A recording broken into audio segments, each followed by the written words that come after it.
You're listening to The Luxury Item, the podcast on the business of luxury and the people and companies that are shaping the future of the luxury industry.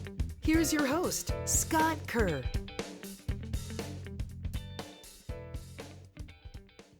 My guest today on the Luxury Item podcast is Andjelic. Anna is a strategy executive who focuses on management and growth of modern brands.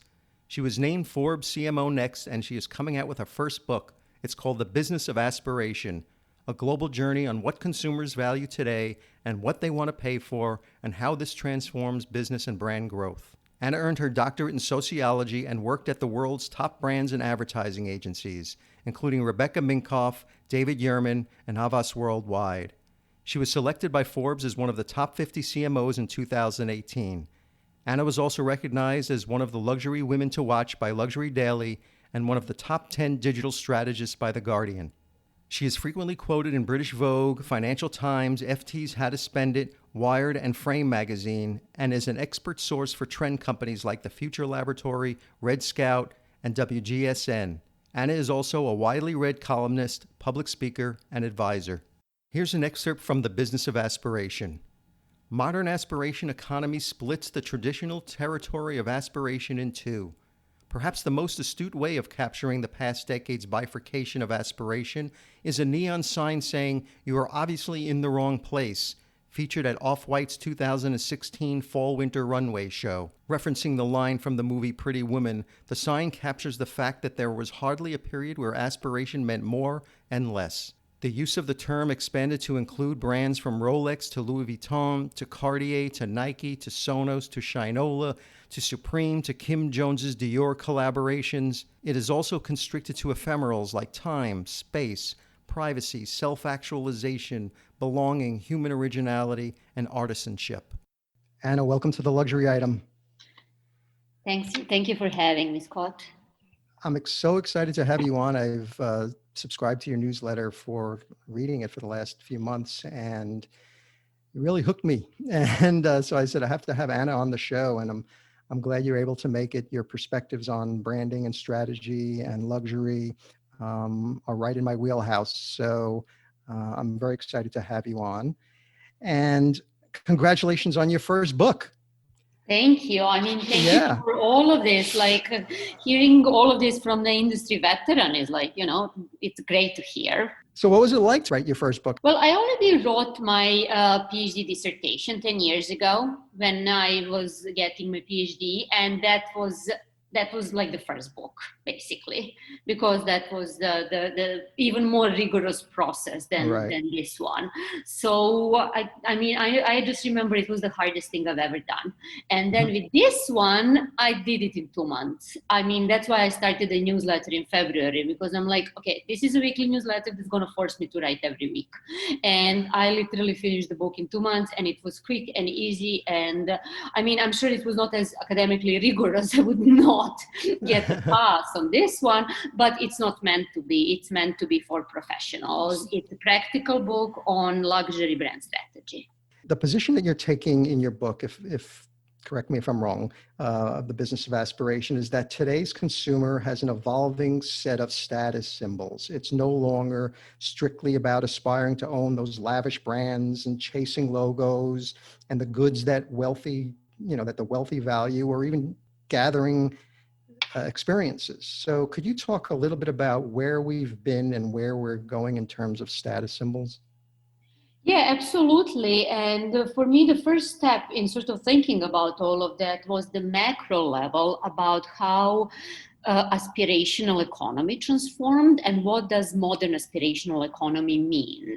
So we all know, everyone who works in luxury knows about Thorsten Veblen, who was 100 years, who is a sociologist and economist, who put forward a theory of leisure class. And without going back too much in time, it was a system that sort of trickled aspiration from the top. If you imagine that the top of the pyramid are people who are rich or who are born into certain social class, their behaviors, the way they spend money, inspired or all other groups aspire to have that sort of a lifestyle.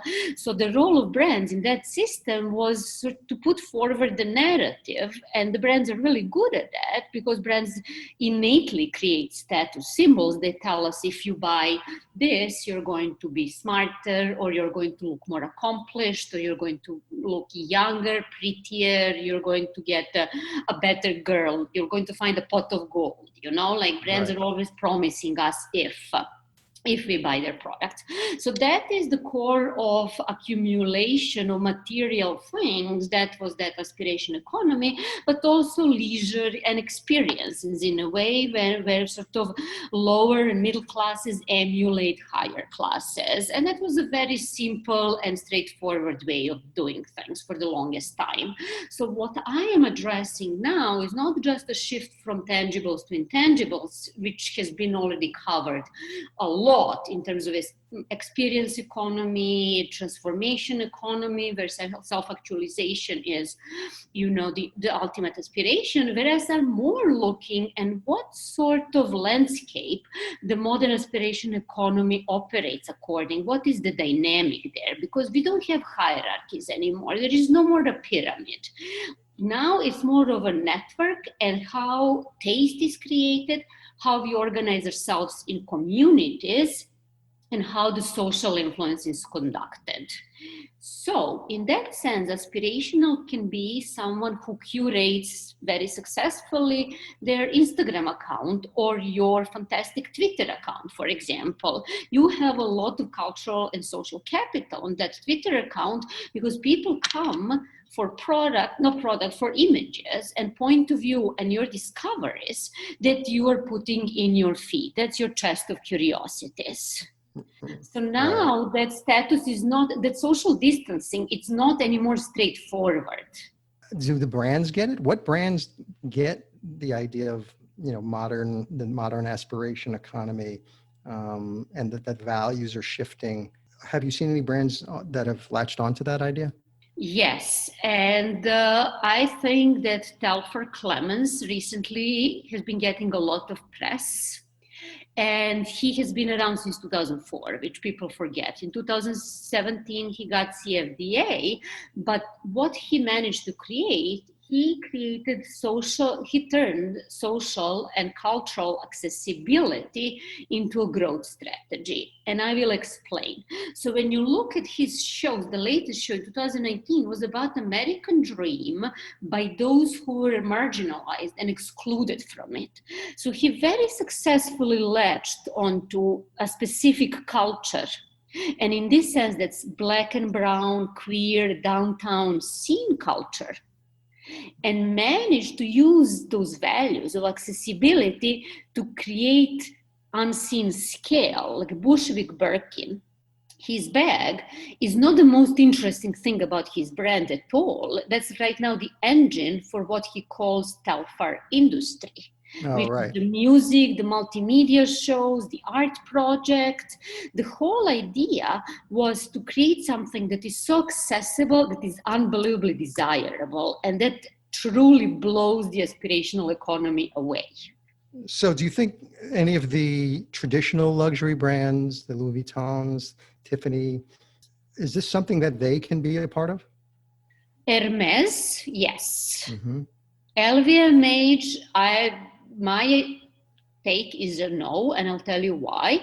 Because what I've seen in past maybe decade is that we have a great divide, or a great bifurcation of the luxury industry. On one end, there is big luxury, like big pharma, big media, very commercial.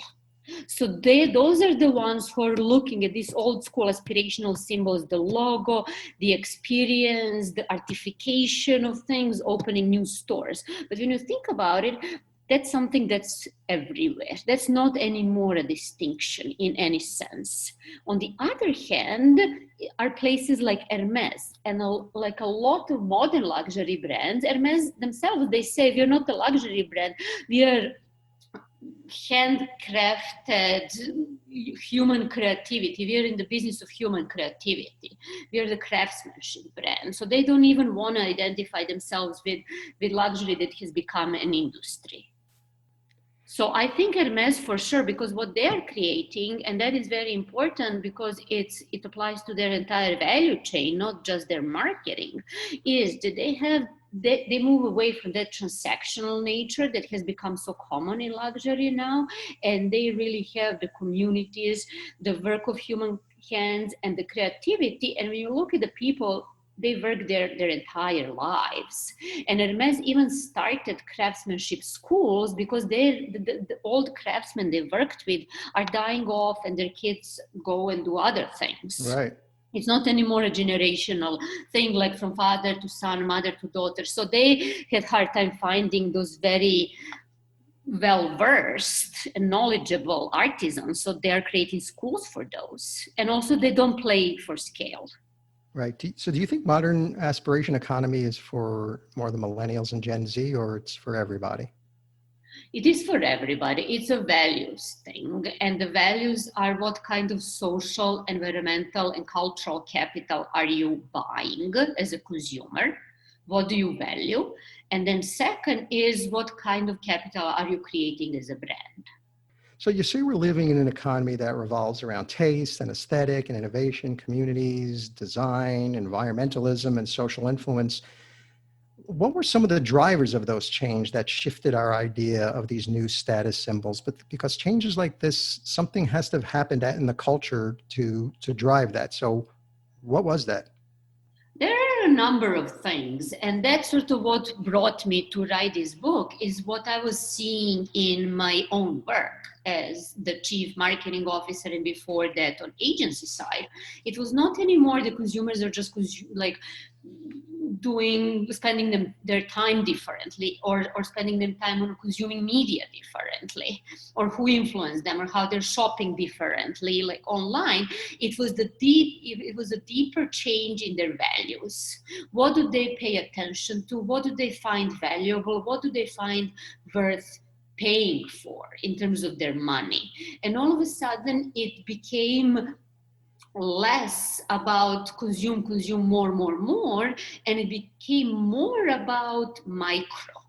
It became more about how do you have a discerning taste? How do you evolve that taste? Do you become a coffee connoisseur? Do you become an antique bourbon collector? Do you become like the ways that sort of passions and interest and taste was formed? Yeah. Started to be very different and started to be a very active behavior. So that was one change. And then the second one is the social influence in the communities we form. Because social networks are mass now, and we assume that what we see there it's not real. I mean, you can rent a grounded private jet outside of Moscow for $200, Mm-hmm. and take a photo there and like be an influencer. Right? And so when we see things like that, when we see those Airbnb aesthetics, so-called, and we see the coffee shops that look the same, and we see the influencers that look the same, that is not aspirational to us anymore. What is more aspirational to us? It's something that is more real. That means our immediate group of like-minded others. And curators that actually put some sort of knowledge forward, not just take a photo on a cobblestone street. So do you think any of it has to do with the shift where consumers have less trust in corporations and big business than ever before, and they're sort of retreating into these smaller worlds and smaller communities with they're more relatable to people that are like-minded? I think that is definitely part of it. That is definitely part of it, because when you see like how easily people get canceled, when you see that any sort of critique in music or in film and in culture gets the fans go rabidly after journalists, you're Right. like, why do I need this in my life? That, Right. and you never know, like with all those people recently being cancelled and called out left, right, and center, and most of them with a very, very good reason, even when you think about it. people don't want to take risks. So internet and I think social media, they're not a nuanced debate space. It's not a public sphere. We all retreat in our own little comfortable bubbles. Yeah. So do you think the pandemic has crippled the modern aspiration economy, or, perhaps recalibrate it to accelerate faster? It destroyed it. And I will tell you why, because modern aspiration economy is economy that exists and is nurtured and managed in deindustrialized societies. So that is Europe, that is United States to the great extent. And then you see how manufacturing is moved to China. So all those countries, actually what they do, they brand their provinces, their towns, the food. They rely on tourism. They rely on art galleries, on fashion. And coronavirus closed all of that down. So how do you make money as a country when people can't come and visit and eat the food, and they don't go to Arles to see that unique vineyard that's there? And in that sense, what we are buying in aspiration economy are not everyday necessities. They're add-ons. So absolutely. So what are the implications for marketers then? How should they be thinking about their brand narratives and strategies? There are multiple implications, and I think that on a several levels, on 3 levels, when you look at what a modern brand strategy is, first and foremost is about an approach. It's about improving quality of life for a privileged group of people, because we are still talking here about aspiration. And I want to be very mindful of this, that this aspirational economy is not unfortunately available to everyone. It's available to a lot more people than traditional one, but not for everyone. It's not available to people who don't have time to invest in it. It's not about the money, but it's about investment of time. So on that level, yeah, go ahead. Yeah, I was going to say, so what should brands start thinking about now if in the modern aspiration economy, what should they be doing with their current narratives in order to, appeal to this audience? Or do you think, is this going to be something that's more post-pandemic, or can they do something now?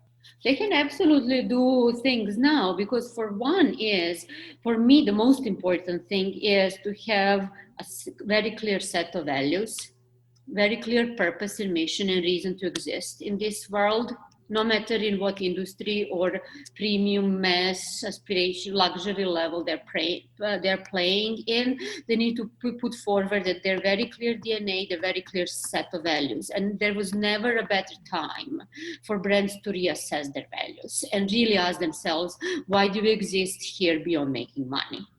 Yeah. What do we want to put forward? What is our story? And then once you have that brand identity, very clear and very relevant brand identity, then you don't need to look what your competitors are doing, and you don't need to copy their marketing strategies. It's not about the positioning, it's about your identity. So that is the first time. Mm-hmm. Second, the brands should start thinking of themselves as creative and not just commercial operations. So they are connecting their products with the other realm, with spirituality, with culture, with art, with design, with architecture, with community, with some inclusivity, with something else that's not economic. So they play this role of connecting the functional and the cultural and symbolic. Yeah, I mean, there's definitely been a shift in how consumers think about luxury.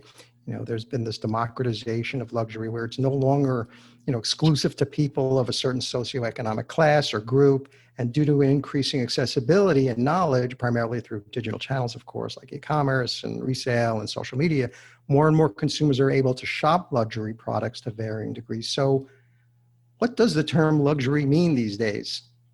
Is it about price? Is it about exclusivity? Or do you think it's something else? I would say, first of all, luxury is an approach. And as an approach, that is something that you need time and taste, and human touch needs to be part of it. So that is, any sort of human touch needs to be on any level of the value chain. So that is an approach. How do you improve someone's life in those small moments of joy, small luxurious moments? And then luxury is a sector. It's an industry. So that is a big industry of LVMH. There is also modern luxury industry when you have up and coming jewelry stores or up and coming luxury fashion apparel brands like Kate, for example. Their prices are definitely luxury and their designs and materials are luxury. And then you have luxury as a business model. So luxury as a business model is one that uses what you just described, that sort of scarcity, non-accessibility, constant increasing in prices, having fans before having customers, and advertising in a way that you don't sell products, but you will actually let people know what having that product means. Right. It seems that achieving cultural credibility is key for today's young luxury consumers. Recently, Boston Consulting Group and High Snobiety revealed how culture is at the center of how young luxury consumers shop. And the authors of this study, this is a quote from the study, it said, brands that are successful in this new environment do not simply respond to trends or outside narratives, but instead become true drivers of culture. So how does cultural credibility fit into the modern aspiration economy? And what are the roles of these cultural pioneers, the ones who influence the influencers? Who are they now in the modern aspiration economy? I think that is, I would love to hear what you think as well. I think that's a very blanket statement, and that is one of those straw man arguments that no one is actually going to disagree with, because I don't know when culture was not relevant. Even when you have the most mass brand, the culture of consumer, the organizational culture, the corporate culture, the wider culture where a company and a brand operates was relevant. I understand why they're saying that. I'm more interested in the mechanism. When you say the mechanism, what do you mean? What is the strategy? What is the mechanism of a brand becoming a cultural player? You see like how Telford Clemens became a cultural player is by designing for himself, for his friends who are like him, and for those customers who are excluded for the mainstream fashion narrative, right? Right. So is he the one who influences the influencers? He will be now, but he was around for 15 years. And he had a very hardcore, rabid group of fans that didn't go beyond Queens and downtown New York and maybe some specific music scene. Once you start talking specifically, you have a lot of examples that those blanket statements sort of obscure. And I don't think anyone would argue that there was ever a difference. Even social studies were always saying, when you look at the trends, don't look at the influencers, look at the fast followers, those who are easily influenced by everything that's going on around. Where do social media influencers fit into this whole equation? So, if the modern aspiration economy revolves around community, generosity, and social improvement, where do they fit in? Right. So I think that their role was very precarious during the pandemic, especially because those influencers that sort of that ignored the situation, they didn't read the mood, that went on and traveled, they were called out with a good reason. But those influencers who stayed at home and did the same things that we were doing, we were like, well, why am I following you? Why are you an influencer? You're the same as I am, Right. I'm not aspiring to anything. So that was sort of, I think it exposed that influencers actually are here for a reach. They belong to traditional aspirational economy. They're a business tool and commercial mechanism, a commercial distribution point, and media with wide reach.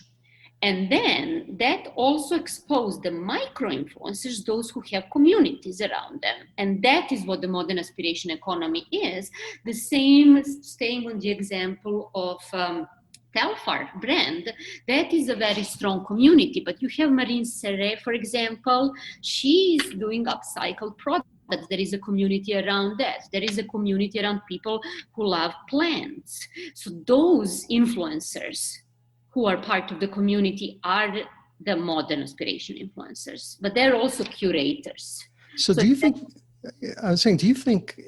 it's sort of, we've heard about this term mastige thrown about for the last couple of decades.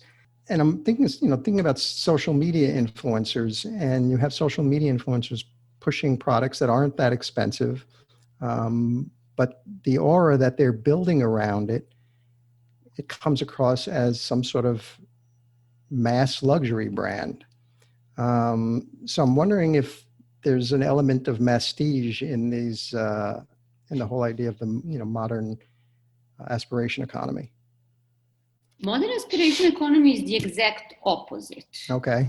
of prestige. It's the exact opposite of premiumization. And that is because when you use strategy of premiumization or mastige, you're basically using a mediocre product, the basic product, and you're using status codes.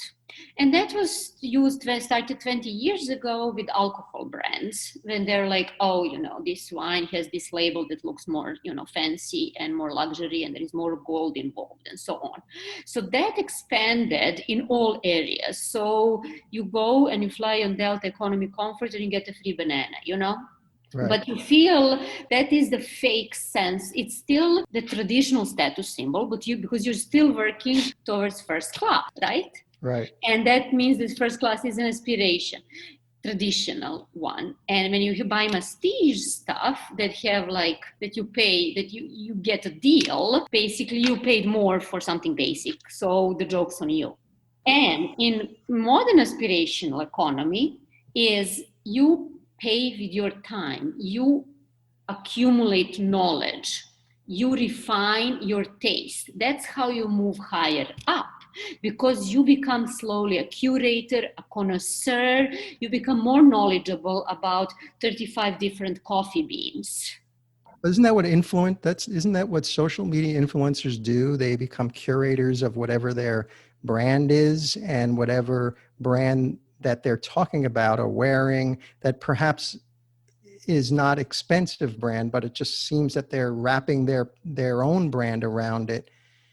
It comes across to them as something exclusive and curated by the social media influencer, yet the brand is just some, plain brand, but they're adding their stamp of prestige to it, even though it might not be. No, that's still mastige. I mean, how it is not mastige? Because you're buying. Oh, yeah, it is. I agree with you. It is mastige. Right. Right. So, but that's not those influencers are paid to do that. And they don't endorse brands just for their good health. That is the difference between a curator. For example, your example of your Twitter, and I suggest everyone follow Scott Kerr on Twitter. It's a chest of curiosity. You don't put stuff there because anyone is paying you to do that. You put stuff there because you're excited and inspired and you want to share. Sharing excites you and you like to dig deep in culture. And the more you dig, the deeper you dig, the better taste you have, the more advanced you are in terms of your cultural savvy. Right. You recently wrote a really fascinating piece in your newsletter on the DJ model of growth. You said, quote, "The DJ model of growth is when a company uses collaborations to increase its relevancy and revenue.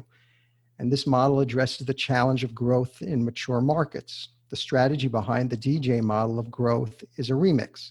The DJ model keeps reframing a brand for customers in a new context." And you mentioned, luxury giant retailers like Louis Vuitton and Montclair as examples of companies that use collaborations to increase its relevancy and revenue. So, if you could talk a little bit about what the DJ model is, and you could drop some names of brands that are doing that, and why is it important? It's important on several levels, and the way I addressed the DJ model, which I sort of came up with, is to go beyond thinking fashion collaborations, and because those for me are mostly for PR and marketing, especially between luxury and streetwear these days. That's why the example I used was from a completely different industry and not from luxury. So on a case study of IKEA, I showed how the DJ model operates in putting the brands in different lifestyle, cultural zeitgeist, and then also social contexts. So on the first level, there are collaborations that are for, say, collectors, and design connoisseurs and furniture hype beasts. So for those, IKEA would bring furniture from the 1950s, the modernist furniture that Scandinavian design is known for, but they would also create collaborations with, say, fashion designers for a limited edition, or lighting designers, or architects, or interior designers. And those would be those special edition, limited edition. They even went into apparel in Japan, where they created t-shirts for Harajuku crowd. So they wanted to be, they captured the zeitgeist of Harajuku, which is a lot of where hype beasts in Japan are, and they're dressed how those people live. So it was all about bring us to our living spaces. So there is always more depth than just slapping Jeff Koons or Murakami logo on Louis Vuitton bag. Can traditional luxury brands live in that space? Can they get involved in the DJ model? Absolutely, absolutely. The point of the DJ model is to find aligned values, to find what the sort of why it works for IKEA is because IKEA knows who it is.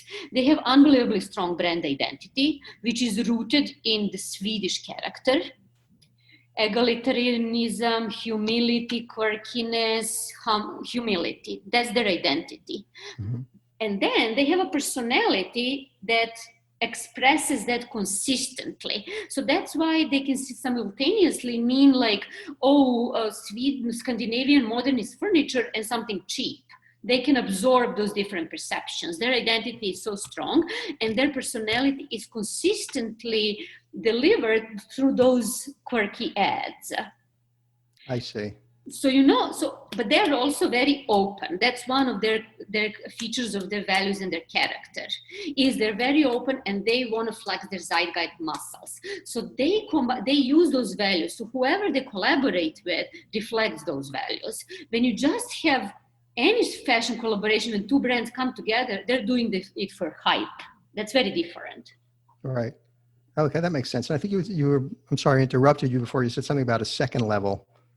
Right. On the second level is the level of how IKEA is a furniture company, but they redefine themselves, which is unbelievably smart because it allows them to grow into different categories. And the fastest way to get into different categories is through collaborations. They redefine themselves as a place for well-designed everything, which means they can go and partner with Sonos, for example. Right. Or Adidas for exercising in small spaces. So what they routinely do, that level of how do we live today, the modern life, collaborations are all about improving the quality of life because they say the better home, the happier life. And that's, again, a value and identity trait that brings all the external collaborators in. And then the final level is social good. When they go around the world, they look at the home rituals around the world, and they are also switching to sustainable materials, creating lamps for underdeveloped societies so they can have electricity, like they can have light without electricity. So I think that's a much deeper level of a DJ model when you mix different elements in your growth strategy rather than just collaborations. Yeah, and speaking of sustainability, it seems that the crisis has really pushed all of us to reassess our values and question our personal relationships, the work-life balance, and just generally our lifestyle. And many consumers have started cleaning out their closets and curating their wardrobes. That's me. And many are focused, more than ever on buying sustainability-made items and generally just buying less. Do you think this is the new reality, and how do you think the fashion industry needs to respond to this? Absolutely, and that was a long time coming because you've seen with the Real or with the Depop, which is big in Europe and also coming to the US market, the real fun starts when you sort of start discovering new things that are not really new. So what you're really buying is you're not buying the latest collection, you're buying a specific style or you're buying someone's look. And that goes back to what you and I talked earlier about those micro communities and micro influencers, who I would love to see Scott Kerr's closet. You know what I mean? Because it's probably like really amazingly curated, and you probably have some gems there that, like, that. That will be my next podcast. It will be a video podcast, and I'll just me The going through my luxury closet. item from your A closet. luxury item, right? Exactly. So Yeah. does that mean the fashion industry is going to downsize because of that?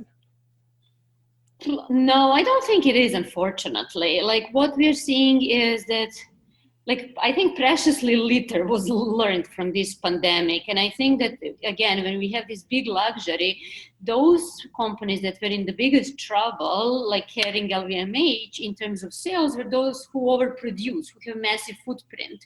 And Hermes wasn't. Their sales went down just a little because they never overproduce. So I think that overproduction is much bigger problem, but then it's an ecosystem problem, because you have magazines that are pushing constantly for new imagery, new collections, and then you have designers who are producing new collections, and then you have more and more stores and more emerging markets and people who are buying that. So I think it's very hard to kind of change one part without changing everything else. Yeah. So, the U.S. protests against systematic racism, which spread around the globe, have put the spotlight on the luxury and fashion world and its role as a cultural beacon, and a spotlight on how far luxury brands have come in addressing a global audience that wants their purchases to reflect inclusive values.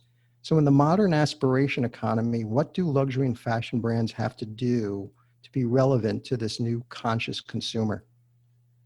They need to reflect the world outside them more. And that does not mean hiring a chief diversity officer. That is making diversity a systematic feature of their organizational design. And the reason why brands like Telford Clemens, again, are having a moment right now, because the values they're putting forward of queerness, blackness, inclusivity are those values that this society is ready to talk about. And that's why I said before, it's a really good time for brands to really reassess what their DNA is, and then build community around that DNA. And I would like to remind you, remember the Battle of Versailles? It's something where 5 American designers, 5 French designers. One of them was Stephen Burrows. He was African-American designer. He was on a disco scene. And that really got me thinking into how change often comes from the marginalized, and how do you have that outsider innovation is the most exciting innovation. And what happens at the fringes of the industry is what actually matters. And we're seeing that really today, because he brought 11 Black models. I mean, that was 1973. Yeah. Like, we didn't have 11 Black models 5 years ago. Right, I know. So my final question, which I ask all my guests, is the luxury item question. I'm very excited to hear your answer to this. So if you were stranded on a deserted island and you could only have one luxury item, what would that luxury item be? It can't be any form of transportation. So sorry, you can't have a private jet on that island, or anything that requires mobile service. What would that one luxury item be? There would be some very, very cashmere plush blanket from Hermes, for example, sustainably made so I can wrap myself and forget about everything. Very materialistic of me. I know. So Anna, could you tell our listeners how they can pre-order your book, The Business of Aspiration? Yes, thank you for bringing that up. So the book is available for pre-order from Amazon. So you can find it there, just The Business of Aspiration is the title, or you can learn more about the book at the website, thebusinessofaspiration.com. You can also find me online just by Googling my name, Anna, A-N-A, Andjelic, A-N-D-J-E-L-I-C. And Scott, thank you so much for this fantastic conversation. No, thank you. I really enjoyed it, and I look forward. Before we jump, any upcoming appearances? I have so much going on. I know. Are you going to be at the Luxury Daily conference? Yes. Yes, so I will be speaking with the head of innovation from Accenture. We are doing a Q&A and fireside chat about virtual reality and luxury. And I'm also doing this Financial Times event with the Next Web about sustainability and fashion. Great. Look forward to that. Anna, thank you so much. Great guest, very insightful, and I knew it would be. And we'll talk to you soon. Thank you very much again, Scott.